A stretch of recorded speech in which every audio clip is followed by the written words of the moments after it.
Au cœur du village d'Ungor, entouré de champs verdoyants et de collines ondulantes, la vie était animée par les traditions et les festivités. Les villageois, vêtus de tissus aux motifs éclatants, s'adonnaient à des activités quotidiennes comme la récolte, le tissage ou les conversations autour d'un feu. Nala, une jeune femme d'une beauté exceptionnelle, se démarquait. Ses parents, issus d'une famille modeste, la regardèrent avec fierté, convaincus qu'elle était destinée à un grand avenir. Dès l'enfance, Nala comprenait l'impact de sa beauté.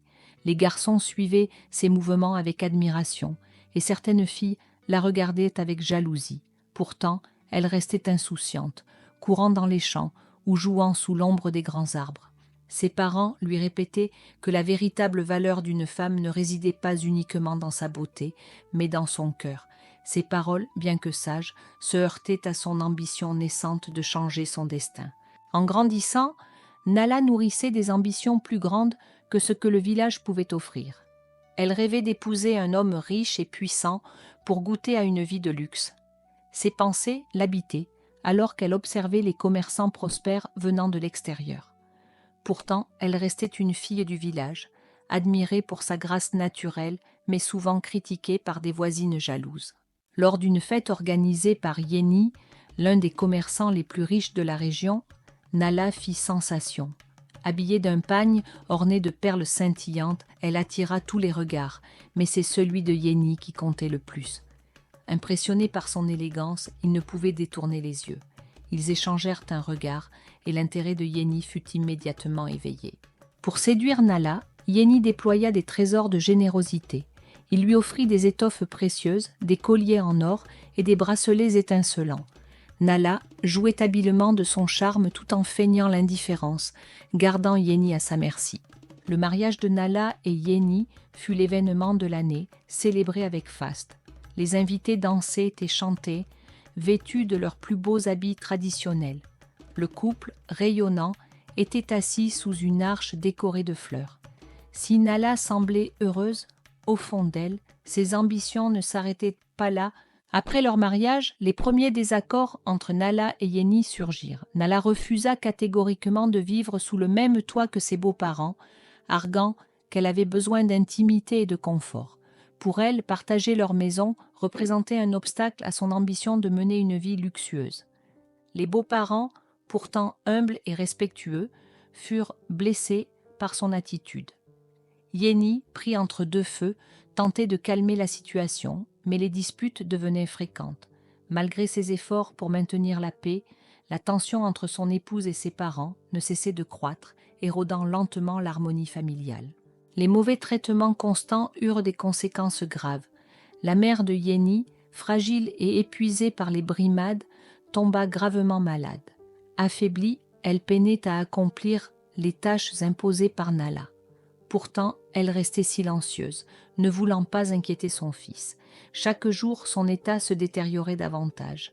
Elle passait ses nuits à prier en silence, espérant que Nala changerait de comportement.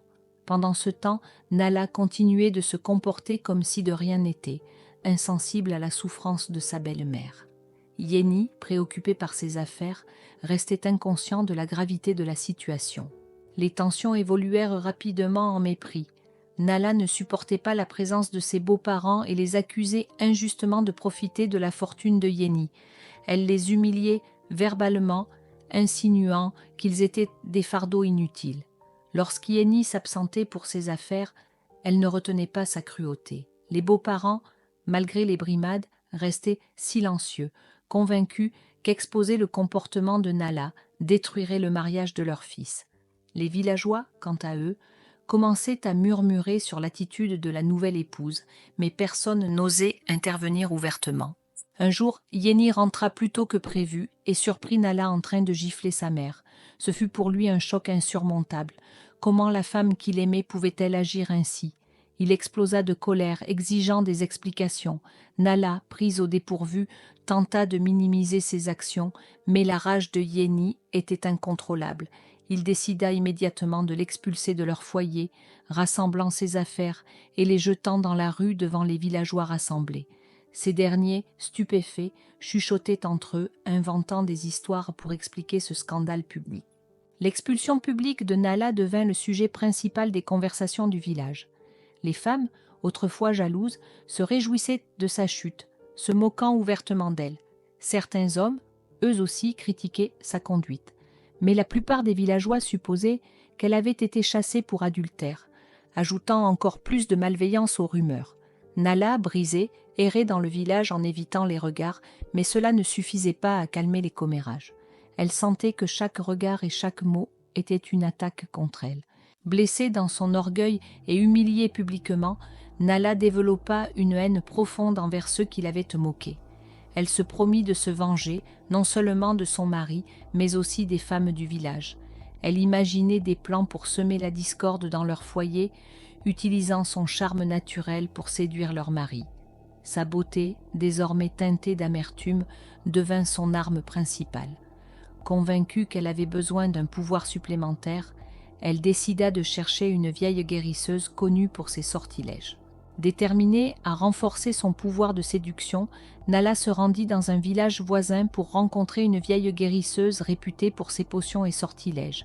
Après un long voyage à travers des sentiers sinueux et des forêts denses, elle arriva enfin à la demeure de la mamie. La cabane, entourée de plantes médicinales, dégageait une aura mystique. Nala expliqua son désir d'accroître sa beauté et son charme pour séduire les hommes du village. La guérisseuse, après l'avoir écoutée attentivement, accepta de l'aider, mais la prévint des dangers potentiels liés à l'utilisation de telles potions. La guérisseuse initia Nala à un rituel complexe destiné à amplifier sa beauté et son pouvoir de séduction. Pendant 6 mois, Nala suivit scrupuleusement les instructions. Elle appliquait des onguents spécifiques, buvait des infusions aux herbes rares et récitait des incantations chaque soir. Au fil du temps, elle remarqua des changements subtils. Sa peau devenait plus éclatante, ses cheveux plus soyeux et son regard plus captivant. Cependant, la guérisseuse l'avertit de ne pas abuser de ce pouvoir, car les conséquences pourraient être désastreuses. Nala, aveuglée par son désir de vengeance, ignora ces mises en garde. Transformée par le rituel, Nala retourna à Ngor avec une confiance renouvelée. Sa beauté désormais surnaturelle attirait tous les regards, et les hommes du village ne pouvaient détourner leurs yeux d'elle. Les femmes, conscientes de son charme irrésistible, ressentaient une inquiétude croissante. Nala commença à mettre en œuvre son plan de vengeance, séduisant les maris les uns après les autres, semant la discorde dans les foyers. Les querelles conjugales se multipliaient et le village autrefois paisible était plongé dans le chaos. Nala savourait chaque instant de sa revanche, se délectant de la souffrance qu'elle infligeait. Malgré ses succès auprès des hommes du village, Nala remarqua que le roi d'Ungor restait insensible à ses charmes. Cette indifférence piqua son orgueil, et elle décida de concentrer ses efforts pour le séduire. Elle assista à toutes les cérémonies royales, portant ses plus belles parures et affichant son sourire le plus envoûtant. Cependant, le roi, homme sage et dévoué à son peuple, ne semblait pas affecté par sa présence. Frustrée et déterminée, Nala envisagea de recourir à des moyens plus puissants pour attirer son attention, prête à tout pour conquérir le cœur du souverain. Déterminée à conquérir le roi de Ngor, Nala retourna voir la guérisseuse, implorant une solution plus puissante pour devenir irrésistible.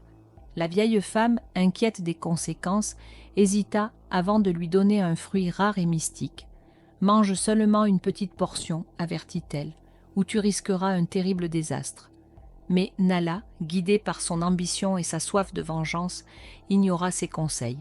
Une fois seule, elle consomma le fruit en entier, ressentant une chaleur envahir son corps. Convaincue qu'elle avait atteint la perfection ultime, elle se prépara à séduire le roi, certaine de son triomphe. Au début, la potion semblait fonctionner. Le lendemain, les hommes d'Ungor ne pouvaient détourner les yeux de Nala, et les femmes, déjà inquiètes, étaient terrifiées par l'effet qu'elle produisait. Mais rapidement, les choses prirent une tournure inquiétante. Ses seins commencèrent à gonfler de manière disproportionnée, un effet incontrôlable du fruit qu'elle avait ingéré. Ce changement, initialement discret, devint grotesque. Nala, paniquée, tenta de dissimuler sa transformation, mais les regards horrifiés des villageois ne laissaient aucun doute. Elle comprit, trop tard, qu'elle avait ignoré les avertissements de la guérisseuse et que son obsession avait un prix. Malgré les signes inquiétants, Nala décida de faire une dernière tentative pour séduire le roi. Elle se rendit à une fête organisée au palais, portant une robe somptueuse censée mettre en valeur sa transformation. Les invités, fascinés par sa beauté surnaturelle, se retournaient sur son passage, mais au milieu des festivités, son corps, incapable de supporter les effets du fruit, subit une transformation encore plus extrême. Ses seins atteignirent une taille monstrueuse, choquant tous les convives. Le roi, témoin de cette scène, se détourna avec dégoût, ordonnant qu'on la chasse immédiatement du palais. Chassée du palais sous les huées des invités, Nala fut rejetée par tout le village. Elle tenta de demander de l'aide aux hommes qu'elle avait autrefois charmés, mais ils l'abandonnèrent tous, craignant pour leur réputation. Les femmes, ravies de la voir tomber, la tourmentèrent avec des insultes. Sans maison ni alliés, elle erra dans la forêt voisine, rongée par la honte et le désespoir. Ses ambitions et son obsession pour la vengeance avaient détruit sa vie. Chaque pas dans la forêt l'éloignait de son ancienne gloire, la laissant face à sa solitude et à ses regrets. Dans la solitude de la forêt, Nala eut tout le temps de réfléchir à ses actions. Elle se souvint des paroles de ses parents qui l'avaient mise en garde contre la vanité et l'orgueil. Elle comprit enfin que ses ambitions démesurées l'avaient menée à sa perte. Le regret envahit son cœur, mais il était trop tard pour revenir en arrière. Désespérée, elle se tourna une dernière fois vers les esprits de la forêt, implorant leur pardon et une seconde chance pour vivre humblement et en paix. Dans la profondeur de la forêt, Nala, accablée de remords, implora les esprits de la nature de lui accorder une seconde chance. Ses larmes sincères et ses supplications touchèrent les cœurs invisibles des entités sylvestres. Soudain, une brise douce se leva, faisant murmurer les feuilles des arbres. Une voix éthérée, semblant émaner de la forêt elle-même, résonna.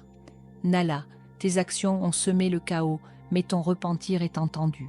Pour retrouver la paix, tu devras entreprendre un voyage de rédemption et servir humblement ceux que tu as blessés. » Nala, reconnaissante, accepta cette quête avec détermination. Forte de la bénédiction des esprits, Nala retourna au village de Ngor. Cependant, elle n'était plus la femme arrogante d'autrefois. Vêtue humblement, le visage marqué par l'humilité, elle s'approcha des femmes qu'elle avait autrefois méprisées. Avec sincérité, elle leur demanda pardon, reconnaissant ses torts et exprimant son profond regret. Les villageoises, d'abord méfiantes, furent touchées par sa transformation et sa sincérité. Peu à peu, elles acceptèrent ses excuses, ouvrant la porte à une possible réconciliation. Nala se rendit ensuite chez les parents de son ex-mari, Yeni. Elle s'agenouilla devant eux, les larmes aux yeux, et implora leur pardon pour les souffrances qu'elle leur avait infligées. Touchés par son repentir sincère, ils la relevèrent et l'enlacèrent, acceptant ses excuses. Cette réconciliation marqua un tournant dans le processus de guérison de Nala, lui permettant de se libérer du poids de sa culpabilité. Pour expier ses fautes, Nala s'engagea activement dans la vie communautaire du village. Elle participa aux travaux des champs, aida à la construction de maisons et s'occupa des enfants. Chaque jour, elle travaillait sans relâche, montrant par ses actions son désir de se racheter. Les villageois, témoins de son dévouement et de son humilité, commencèrent à la respecter et à l'accepter de nouveau parmi eux. Grâce aux efforts constants de Nala, le village de Ngor retrouva progressivement sa sérénité. Les querelles diminuèrent et une atmosphère de coopération et d'harmonie s'installa. Les femmes, autrefois ses rivales, devinrent ses alliées et ensemble, elles œuvrèrent pour le bien-être de la communauté. Nala, ayant appris de ses erreurs, trouva une nouvelle place au sein du village, non plus en tant que séductrice, mais en tant que membre respecté et apprécié de la société. Informé de la transformation de Nala et de ses actions pour le village, le roi de Ngor décida de la rencontrer. Lors d'une cérémonie officielle, il la félicita pour son courage et sa détermination à réparer ses erreurs. Impressionné par sa sincérité et son dévouement, il lui offrit un poste de conseillère pour les affaires communautaires, reconnaissant ainsi sa valeur et son potentiel à contribuer au développement du village. Nala, désormais conseillère du roi, se consacra à l'amélioration des conditions de vie des villageois. Elle initia des projets d'éducation pour les enfants, des programmes de formation pour les femmes et des initiatives agricoles pour assurer la sécurité alimentaire. Grâce à son leadership et à sa compréhension des besoins de la communauté, le village de Ngor prospéra. Les habitants, reconnaissants, voyaient en elle un modèle de résilience et de rédemption. Un jour, Yeni revint au village après un long voyage. Informé des changements positifs apportés par Nala, il décida de la rencontrer. Lors de leur retrouvailles, Nala exprima ses profonds regrets pour ses actions passées. Yeni, touché par sa sincérité et impressionné par sa transformation, lui pardonna.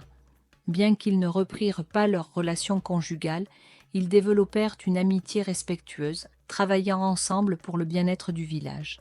Les années passèrent, et Nala continua de servir sa communauté avec dévouement. Son parcours, de la vanité à la rédemption, devint une source d'inspiration pour tous. Les jeunes générations apprirent de son histoire l'importance de l'humilité, du pardon et du service aux autres.